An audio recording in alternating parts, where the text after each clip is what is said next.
The Gospel of John chapter 11. Now a certain man was sick, Lazarus from Bethany, of the village of Mary and her sister, Martha. It was that Mary who had anointed the Lord with ointment and wiped his feet with her hair, whose brother Lazarus was sick. The sisters therefore sent to him, saying, Lord, behold, he for whom you have great affection is sick. But when Jesus heard it, he said, This sickness is not to death, but for the glory of God, that God's Son may be glorified by it. Now Jesus loved Martha, and her sister, and Lazarus. When therefore he heard that he was sick, he stayed 2 days in the place where he was. Then after this he said to the disciples, Let's go into Judea again. The disciples asked him, Rabbi, the Jews were just trying to stone you. Are you going there again? Jesus answered, Aren't there 12 hours of daylight? If a man walks in the day, he doesn't stumble, because he sees the light of this world. But if a man walks in the night, he stumbles, because the light isn't in him. He said these things, and after that, he said to them, Our friend Lazarus has fallen asleep, but I am going so that I may awake him out of sleep. The disciples therefore said, Lord, if he has fallen asleep, he will recover. Now Jesus had spoken of his death, but they thought that he spoke of taking rest in sleep. So Jesus said to them plainly then, Lazarus is dead. I am glad for your sakes that I was not there, so that you may believe. Nevertheless, let's go to him. Thomas therefore, who is called Didymus, said to his fellow disciples, Let's also go, that we may die with him. So when Jesus came, he found that he had been in the tomb 4 days already. Now Bethany was near Jerusalem, about 15 stadia away. Many of the Jews had joined the women around Martha and Mary, to console them concerning their brother. Then when Martha heard that Jesus was coming, she went and met him, but Mary stayed in the house. Therefore Martha said to Jesus, Lord, if you would have been here, my brother wouldn't have died.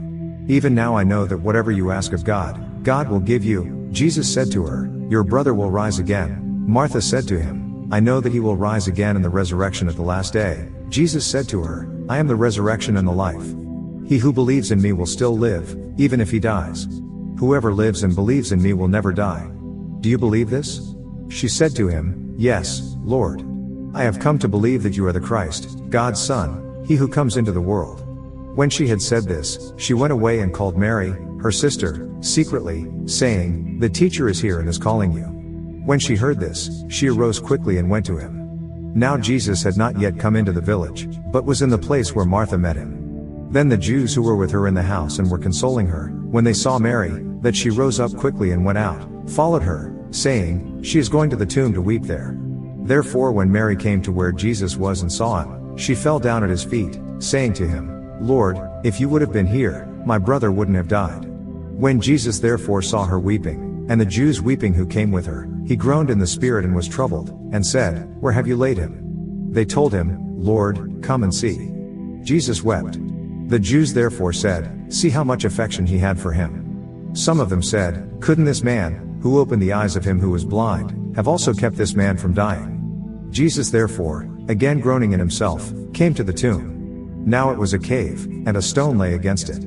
Jesus said, Take away the stone. Martha, the sister of him who was dead, said to him, Lord, by this time there is a stench, for he has been dead 4 days. Jesus said to her, Didn't I tell you that if you believed, you would see God's glory? So they took away the stone from the place where the dead man was lying. Jesus lifted up his eyes and said, Father, I thank you that you listened to me. I know that you always listen to me, but because of the multitude standing around I said this, that they may believe that you sent me.